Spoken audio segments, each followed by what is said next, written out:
these are what we have discussed regarding the plant anatomy in our previous class regarding meristematic tissues, permanent tissues. We have focused on meristematic tissues in detail. We have discussed about their characteristics, structure, even the function of meristematic cells. Finally, with respect to classification, so we had discussed four criteria: position, origin, function, and plane of division. We had apical meristem, intercalary meristem, lateral meristem based on position, and depending upon the origin, we had my primary meristem and secondary meristem. And we have one more, that is promeristem, which is going to come before this primary meristem. Depending upon function, we had three types, that is protoderm, procambium, and ground meristem. By the word itself, we can understand that protoderm would have been given rise to the dermal layers or the outer protective layers like epidermis. Similarly, we have procambium, which would have given rise to the vascular tissue. As you know, cambium plays the major role for secondary growth as well as for formation of vascular tissues. And finally, we have ground meristem, which is going to give rise to parenchyma cells of cortex or ground tissue. Even we can see the presence of this ground meristem in pith region. Okay, this is regarding function, and depending upon the plane of division, we have three types, that is mass meristem, which is going to divide in all planes or in all angles and give rise to group of cells, which we call it as mass meristem. And we have next one, rib meristem or file meristem, where it is going to divide only in one plane, which give rise to development of cortex and pith. And finally, we have plate meristem. Here, there will be development of a formation of longitudinal divisions, which leads to development of epidermis. So these are the types what we have discussed in our previous class. Okay. Next, I will go ahead with our other things, and this chart is very important. You can just tell about these points if they are going to ask questions regarding classification of meristematic tissues. You can use this flow chart to explain the classification of meristematic tissues. These points are also sufficient to understand the concepts of classification of meristem. Okay. So if you are clear with all these types of meristems, we can go ahead with the theories pertaining to the organization of meristems. Generally, we focus on apical meristem. Okay, and we may also come across the other types also, like protoderm, ground meristem, procambium, in some of the theories. Okay. If you consider the theories with respect to the development and differentiation of meristem, we have three theories regarding the meristems, especially apical meristems, are three. First one is apical cell theory. First theory that we are going to discuss is apical cell theory, which we can come across in lower plants or lower organisms, like we have bryophytes, algae, pteridophytes. These plants are going to have this apical cell theory. When I was explaining about Markantia, I have also told you that there is presence of growing tip or growing region, which we can also call it as apical notch, from which the growth continues further, as well as we can see the development of reproductive structures. So that was regarding the presence of apical cell theory. By the word itself, you should understand that there is a cell at the apex or tip of the stem or shoot, which is going to be having totipotency capacity or potential. Then it undergoes lot of divisions and forms the new tissues, which add up for the growth and development of the plant. That is what is apical cell theory. This cell theory was proposed by Hofmeister. Hofmeister proposed apical cell theory, and it was supported by or accepted by Nageli in 1858. This theory tells that the development of formation of shoot apex, or what we call it as shoot apical meristem or shoot tip is going to be from a single superficial cell.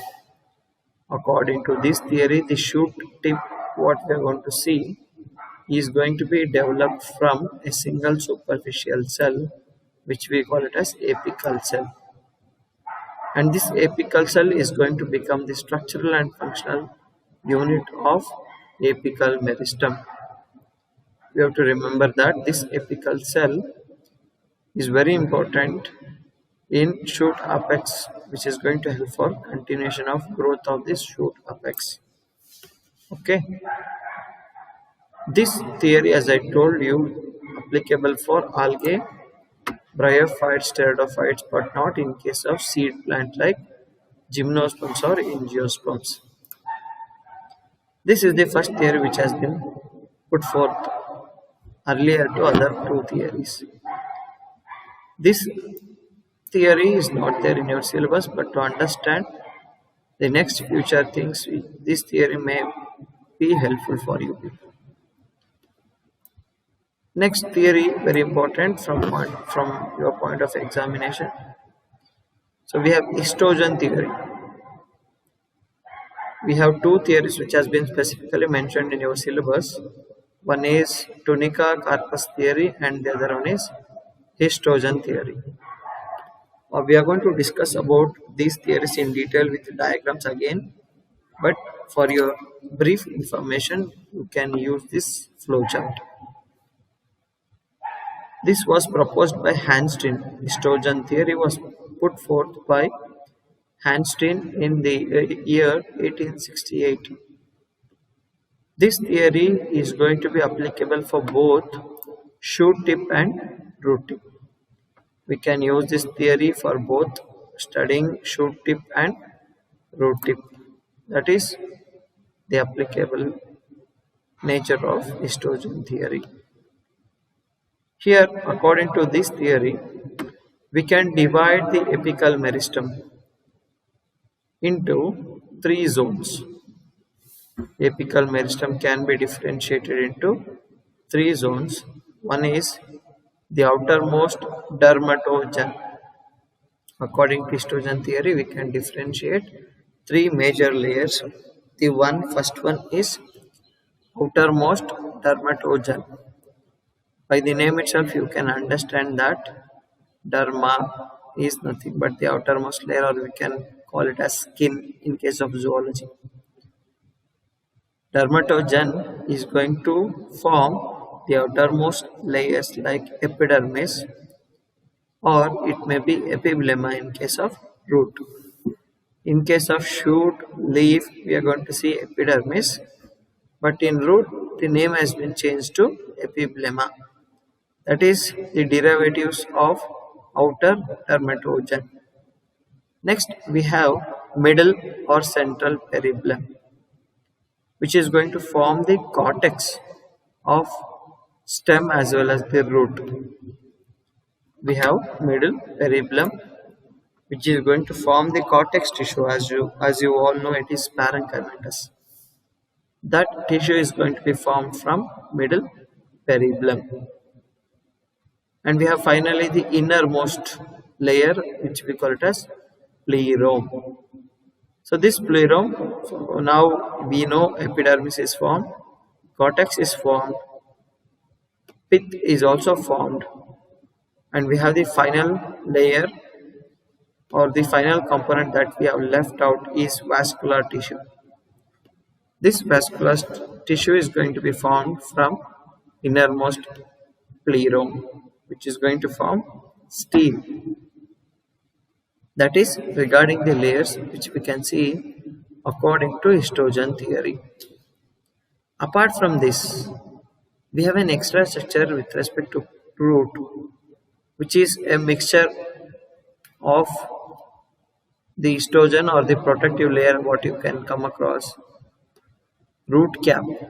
In case of root, we are going to have a protective structure at the tip of root, which we call it as a root cap. Okay. In case of root, there is presence of an additional histogen which we can call it as calyptrogen or calyptrogen. You would have learnt about calyptra in case of venerea, where it is a cap-like structure offering protection to the sporophyte of the capsule of venerea. Here also there is presence of a cap-like structure which offers protection for the root apex, because root tip is going to have only the root apical meristem, which are smooth, soft and sensitive enough to be damaged easily. For that reason, to offer protection, we are going to have this layer which we call it as calyptrogen, which protects the root tip from damage, or it may be due by the activities of microbes, or it may be due to some of the chemicals. There may be damage to root tips, which is going to carry this root apical meristems. For that reason, calyptrogen is going to offer protection for that. Okay, that is regarding the other additional estrogen that we can notice in case of root apex. Okay, with respect to disadvantages of this estrogen theory, estrogen theory has not been accepted worldwide. Why? Because as we told that there are three different layers, but if you go for practical view, we are not able to get the clear-cut differentiation or demarcation between these three layers. There is no boundary or a layer which can indicate the separation of these three layers. For that reason, this theory has been rejected. That is about the disadvantage of estrogen theory. Next, we have the most important and more accepted theory. It is tunica carpus theory. The most important theory that we have and that is well accepted now is tunica carpus theory. So this theory was proposed by Schmidt in 1924. Tunica carpus theory was proposed by Schmidt in 1924. This theory is only applicable for shoot apical meristem, but the estrogen theory was applicable for both shoot and root apex. But tunica carpus theory is only applicable for shoot tip or shoot apex. Okay, or you can also call it as shoot apical meristem. Here, in case of shoot apical meristem, we are going to come across two layers. There is presence of two layers in the shoot apical meristem, which we can call it as outer tunica, and we have inner carpus. Outer tunica layer may contain one or two cell layers. Outer tunica may have one or two cell layers. This outer tunica layer undergoes transverse divisions or anticlinal divisions to give rise to outer layer, which we call it as epidermis. This outer tunica is going to form epidermis finally. And next layer that we are going to come across inside is corpus. This corpus is going to undergo division in all angles or all direction or all planes, that is both anticlinally and periclinally, and develops or forms cortex and vascular tissue, that is the steel region with vascular bundles. Most important function of this corpus layer is to increase the volume of tissues within the plant. The important function of corpus is to increase the volume of cells within the plant, because that leads to growth and development of plants. That is regarding tunica carpus theory in brief. These points are sufficient for your exam point of view. along with diagram. I'll be explaining again in detail with diagram. You can just have a look of the diagram, remember, and you may get a question related to histogen theory and tunica-Karpus theory in your examination. Okay. Next, I'll be discussing in detail about histogen theory and tunica-Karpus theory. This is a diagram which indicates all the three theories. You can see from first picture that there is presence of an superficial apical cell which can be differentiated by its dense cytoplasm, and below that we are going to see other cells with even leaf primordium which will be giving rise to future leaf. This is regarding shoot apical meristem, whereas there is apical cell theory, where there is presence of only one cell or single apical cell. Okay, this is what we call it as apical cell theory. Next, what we have discussed was histogen theory, where we are going to see the presence of three layers in the shoot apical meristem. The outermost one is called as dermatogen, the middle one is called as peribellum, outermost one will give rise to outermost epidermis single layer. We have peribellum which can give rise to cortex, and finally we have plerome which can form the steel and vascular bundles, steel region, that is vascular bundles. That is regarding histogen theory. And we have shoot tunica-Karpus theory, where you can come across the outermost tunica layer which is going to form the epidermis, and we have the corpus at the center which is a massive tissue which forms the cortex region, steel region and pith region. That is what we call it as corpus.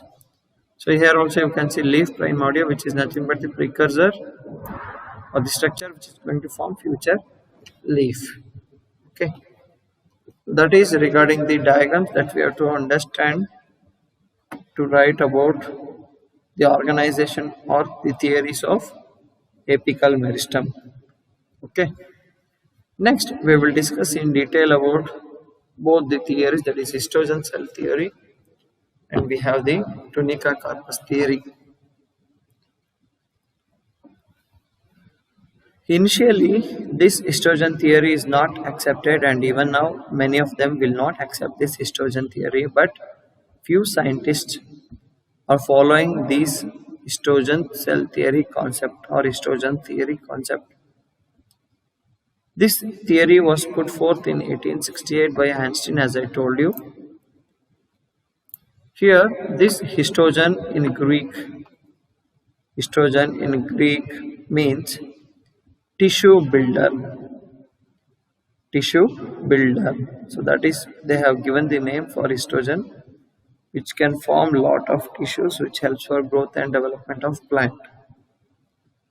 Histogen theory, as I told you, is applicable for both root and shoot apical meristem. According to this theory,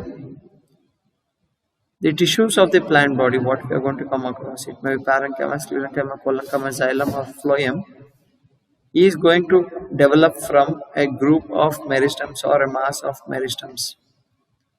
We are going to see all the tissues what we have in case of plants have been derived from group of cells. This group of cells can be called as histogen.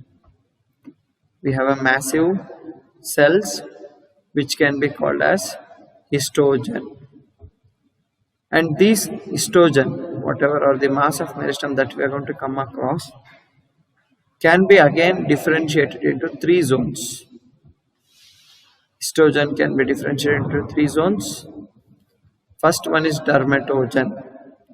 As I told you, dermatogen or derma is nothing but skin in Greek. And this dermatogen will be the outermost layer which forms or develops epidermis of both root and stem. With respect to the nature of dermatogen, this is going to vary with monocots and dicots. For example, if you take monocot, this maize plant, Zea maize, Dermatogen is going to form or develop root cap only, and this estrogen is referred to as calyptrogen. You can just have a look of this diagram where we have the outermost dermatogen, middle periplum, and we have finally pleroma. This is regarding shoot. So if you come for root, then you will come to know the other layers. Okay. In case of brassica, that is in case of brassicaceae, mustard, cabbage, cauliflower, radish, all comes under brassicaceae.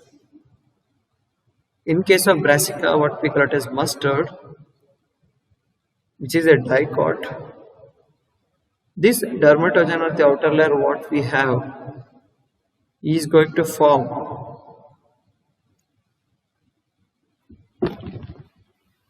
the protoderm and root cap.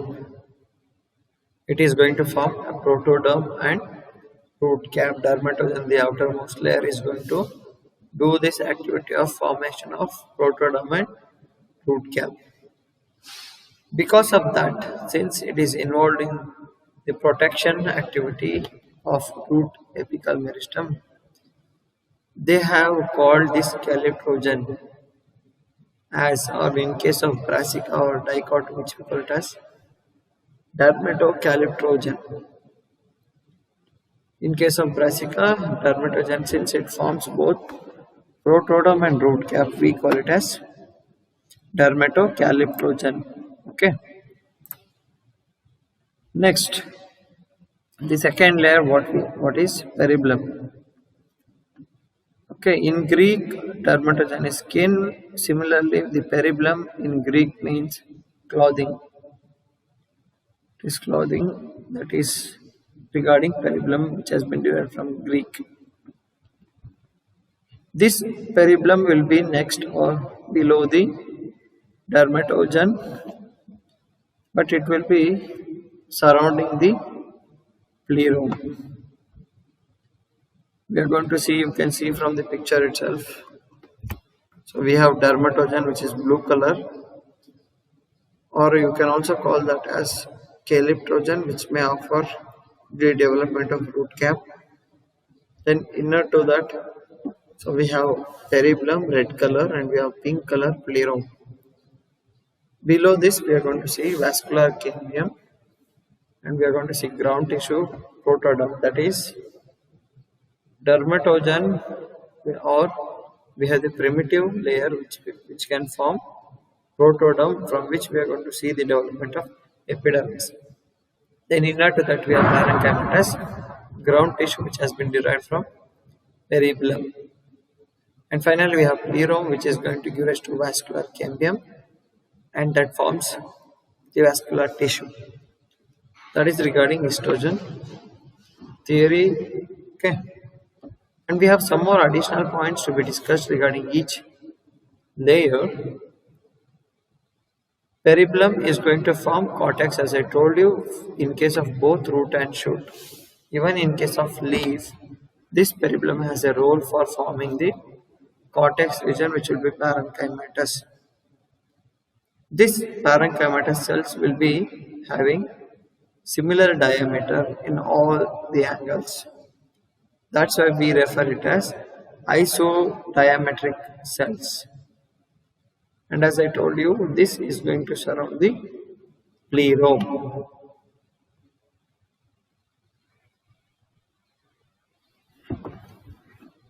Next layer that we are going to see here is pleroma. Pleroma means in Greek, which is going to be filled up or fills. Okay, that means you can see, if you take out this vascular cambium, this becomes a cavity. That cavity is going to be filled up by this pleroma.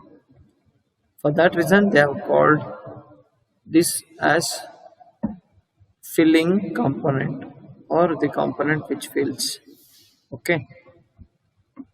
Pleroma is going to form, that is the last layer of estrogen cell theory, estrogen theory, which is going to form or develop the vascular tissues. of both shoot and root. Even the pith region is going to be formed from plerome. This plerome is the innermost core of stem and root, and the cells composing this zone are very irregular. You cannot tell, as we have told the regular cell type in case of peribulum, that is isodiametric cells. Here you cannot differentiate exactly the shape of cells, which will be irregular. This region is also protected by variable number of layers, like we can see the presence of dermatogen peribulum.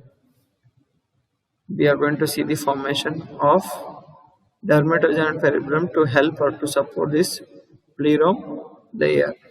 Okay, that is regarding plerome characters. According to this theory, or according to Hanstein, dermatogen, peribulum and plerome is going to come from the apical meristem, which may have independent initials. According to Hanstein, dermatogen, peribulum or plerome, what we are going to see, or the layers that we are going to see from the root apical meristem or shoot apical meristem is independent. Okay, which will be present in apical meristem. That is regarding the origin and development. Here also we are going to see or come across some demerits or disadvantages of histogen cell theory. Okay. As you know, the technology is going ahead. We are able to get many kinds of instruments through which we can go for detailed analysis or detailed studies in case of plants. Okay.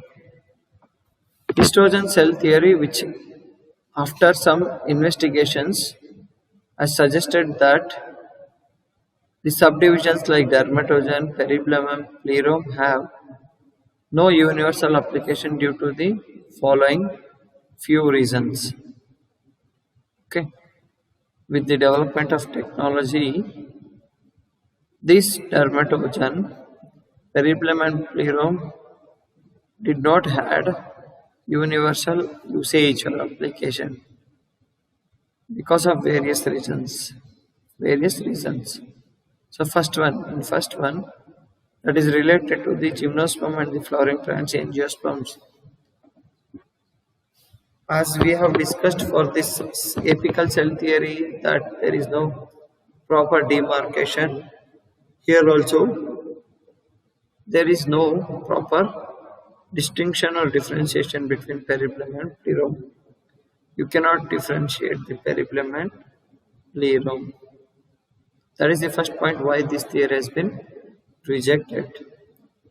Next, here with respect to the actual function or role of these three histogens, like that is dermatogen, peribulum and plerome, which cannot be easily demonstrated. We cannot see or observe the growth pattern that is going to happen during the meristematic activities, that is especially apical meristems, root and shoot apical meristem. Okay.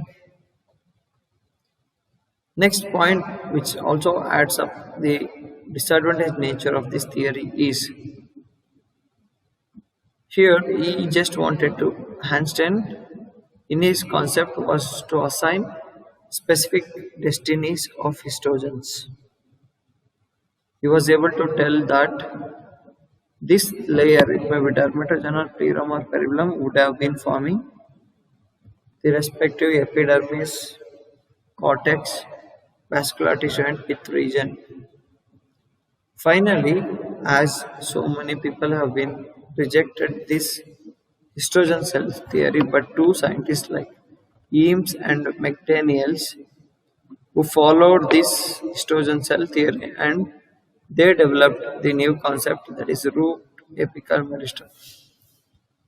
According to Eames and McDaniels, who consider this work as precious and goes ahead for the formation of a model or the concept which is related to root apical meristem, which is completely based on the histogen concept. So this is regarding histogen cell theory. We have a diagram which is telling about all the different layers which I have discussed. Next, the second theory, which is also very important, is tunica carpus theory. As I told you, we are going to see the presence of two meristems, that is the outermost layers, which we can call it as tunica, and the innermost can be called as carpus. This tunica carpus theory was proposed by Schmid in 1924. In 1924, Schmid proposed tunica carpus theory, which was completely based on shoot apices of flowering plants, or which you can also call it as angiosperms. We are going to see the development of shoot apical meristem in flowering plants or angiosperms. In case of this tunica carpus theory, there will be some sort of irregularity with respect to the division pattern. Okay, and in this case there may be even division of cells in all planes. That is the important feature of tunica carpus theory. So when you compare this tunica carpus theory with that of the apical cell theory and histogen theory, as I told you, tunica carpus is only acceptable or applicable for shoot apex but not for root apex. That is the function of shoot apical meristem. According to this theory, there will be group or mass of dividing cells which are of two types. Here, according to this theory, mass of dividing cells can be of two types. So first one, as you all know, the outermost layer, which we call it as tunica, contains proper meristem which was located in a known position and known place. That is regarding the collection process for tunica. Not only that, there may be even changes with respect to the more peripheral layers of multi-layered mass of cell. That means we have the outermost tunica layer, and it is going to be having the innermost or the central region, which we call it as carpus. Okay, this outermost tunica is going to form the protective layer, which we call it as epidermis, and we have the inner multicellular mass, which is undifferentiated, which is going to form carpus and develops into cortex, stele and vascular tissue. That is the function of carpus. They were able to also add up some of the shortcut methods or some of the additional points with respect to the diagram or structure of apical meristem, and that is we can see the presence of two layers in nature, whereas in some of the forms, or to understand in a better way, they have differentiated this tunica and carpus into three layers. They differentiate or designate the layers as L1, L2, L3, okay, which can definitely help us to know about the various layers that we are going to come across in apical meristem organization. And the last and very important, which you have to remember, is which may be even coming again in your 4th semesters, 5th and 6th semesters, that is, in case of cells, you can just have a look or you can just respond that in case of plant cells, we are going to see the connections that is going to exist between two cells, which helps for proper coordination, communication, as well as for transport of the required materials and to throw out the waste. For that reason, we have plasmodesmata, which is going to be present in between both the tunica cells and the corpus cells. Okay, that is regarding plasmodesmatal connections. And few of them also have believed that There may be some of the chances or role of plasmodesmata which may also help for controlling the gene expression, which may finally end up in the formation of protoderm, ground meristem, and provascular tissue. So this is regarding plasmodesmatal connections, which is going to be present in between tunica and carpus tissues or layers. You can consider it as. Next, I'll be just explaining this diagram, which is containing the tunica carpus organization of a shoot apical meristem. So you can see there is presence of stem cells, which you can term it as meristem cells, since this stem cells is related to zoology. We have just meristems. Next to that, you can see from the picture, we have the outermost layer, which can be designated as L1. Next to that, we are going to see presence of one more layer, which we call it as L2. And finally, we have L3, okay, which is nothing but corpus zone. Then we have the below zone of this shoot apical meristem, which can be called as peripheral zone. And at the center, we are going to see the presence of rib or pith meristem, is what that we can see below the shoot apical meristem. Okay, they are also going to function in various ways to support the growth and development of plants. So this is regarding the organization of shoot apical meristem. So you should be thorough with this, even the diagram. Okay, like it may be apical meristem or it may be histogen theory. Okay, this is regarding the tunica carpus theory. The theories on organization of apical meristem. We have two important theories which have been kept in our syllabus, but if you take in general, we may come across three or more than that. We have apical cell theory, then we have tunica carpus theory and histogen theory. These are the three theories which are important. Apical cell theory means there is presence of a single superficial cell which is completely totipotent and it has the capacity to divide more and more and leads to formation of more number of cells. And this apical cell theory is applicable for lower plants like algae, bryophytes, pteridophytes, but not for seed plants, that is gymnosperms and angiosperms. But when you come for histogen theory, where we can come across presence of group of cells, which we can call it as histogen. This histogen theory was proposed by Hansteen in 1868, where they are going to differentiate those histogen which will be generally located in the tips of shoot and root. They will divide or differentiate them into outer dermatogen, which may give rise to epidermis and epiblema. Then we have middle periblema, which may give rise to the cortex. And finally, we have the innermost plerome, which forms the stele, that is with vascular tissue. Apart from this, we have a special structure in case of monocots only, that is calyptrogen, which is going to help for the formation of root cap, which helps for protection. Okay, since this apical meristem will be delicate, for that reason, before these root tips move, there must be some sort of protection which is done by calyptrogen or cap-like structure, which you can also call it as root cap. There are some disadvantages here because this theory is not accepted. They were failed to show clear-cut differentiation between those three layers.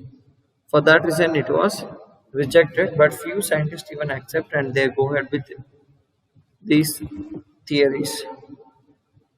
Then finally, we have the tunica carpus theory, which has been proposed by Schmidt in 1924. And this is most advanced, the updated or latest theory, which also has, or it is going to be applicable only for shoot apical meristem. In simple way, we can come across two tissues, two layers, the outer tunica layer, which is going to help for the formation of epidermis, by anticlinal division, or you can also call it as transverse division. The number of layers that can be seen in case of outer tunica may be 1 and maximum only 2. So we may have 1 or 2 layers of epidermis in case of this outer tunica case or condition. Next we have the innermost corpus, which is going to undergo division in all planes and forms cortex and stem. This helps in the increasing volume of plant, that means to growth and development. Okay, this is all the pictures what we have gone through. You can just go for drawing this one or this picture and this picture. Even you can focus on these two regarding the shoot apical meristem and root apical meristem. Okay, students. And if you take the tissues that we are going to discuss hereafter or later onwards is regarding simple tissues. First, we have discussed completely about the meristematic tissues. Now that we are going to discuss will be permanent tissues, which is of two types, that is simple permanent tissue and we have complex or compound permanent tissues. In the next class, we will be focusing on simple permanent tissues, and those are parenchyma, collenchyma, sclerenchyma is simple permanent tissues, and we have the complex or compound permanent tissues like we have xylem and phloem. Okay, so you can just have a look of this flow chart, which can tell you regarding the layers which has been contributed or helped for the formation of different tissues and organs finally. Okay, we have different or various types of cells which has given rise to various types of tissues, and finally from that tissues into organs. We are going to discuss about the simple permanent tissues in the next class. That is, we have parenchyma, collenchyma, sclerenchyma, which can be also called as ground tissue cells, which forms or which will be present in the ground tissue, like it may be cortex or pith region. Okay, cortex and pith region is going to have this ground tissue. That's why we will see parenchyma, collenchyma, sclerenchyma in the cortex region or in the pith region. And this ground tissue will form or will be present in all the layers. That is, in case of roots, we can see cortex. In case of stem, you can see cortex and pith region, and even in case of leaves, we have this mesophyll tissue, which will be parenchymatous. We have spongy palisade parenchyma cells, which is parenchymatous, that forms or that is going to be present in case of leaves.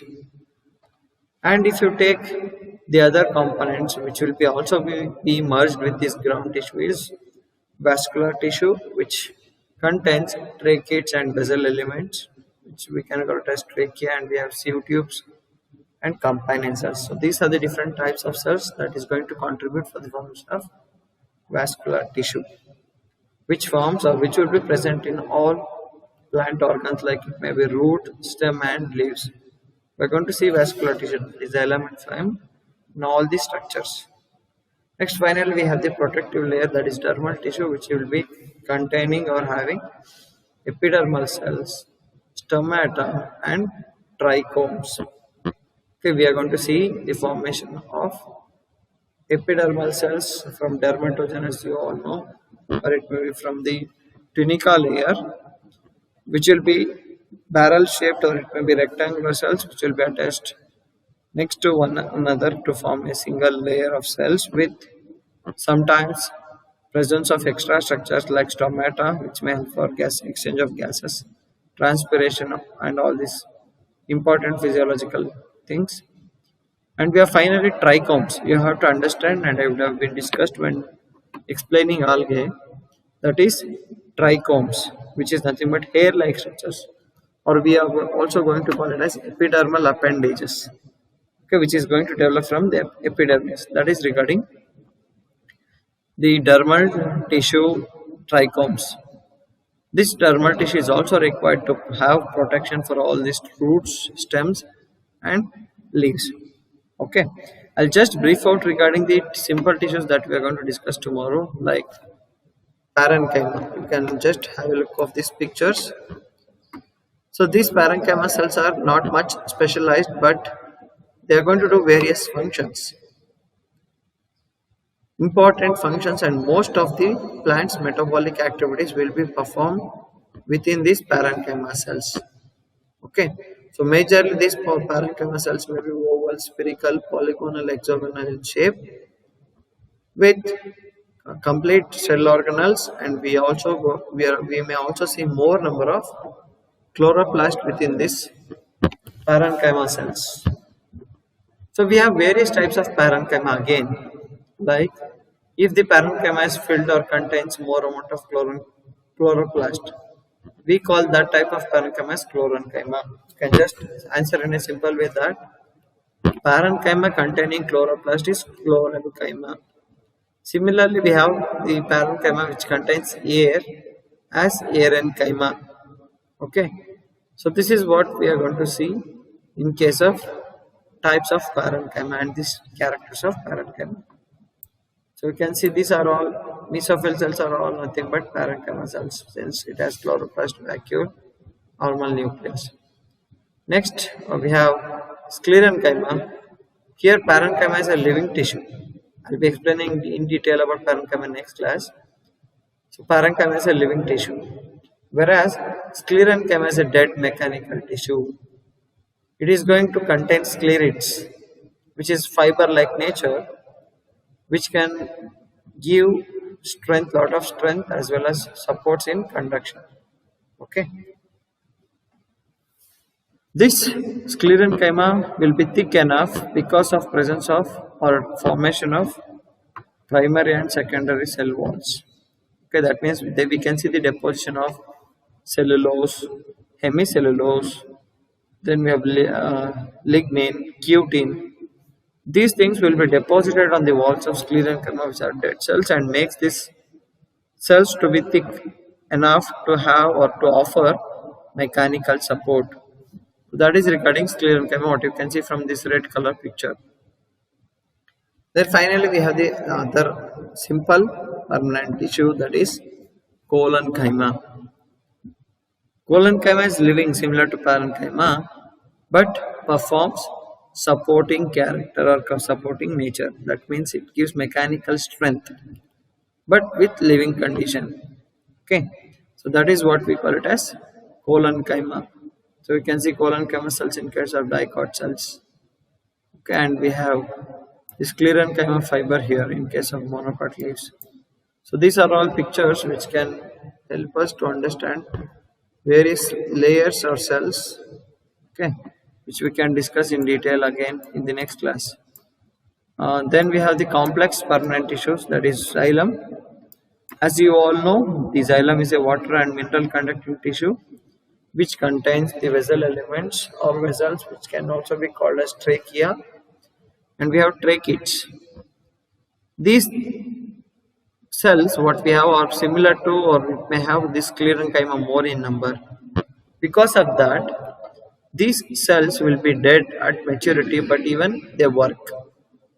Sclerenchyma is a dead mechanical tissue, as you all know, but even it is going to work. So here also we are going to see sclerenchyma performing or acting with xylem, which will be dead at maturity. Xylem elements, or that is vessel elements, and tracheids will be dead at maturity, and it also has, like that of sclerenchyma, it is also going to have primary and secondary cell wall.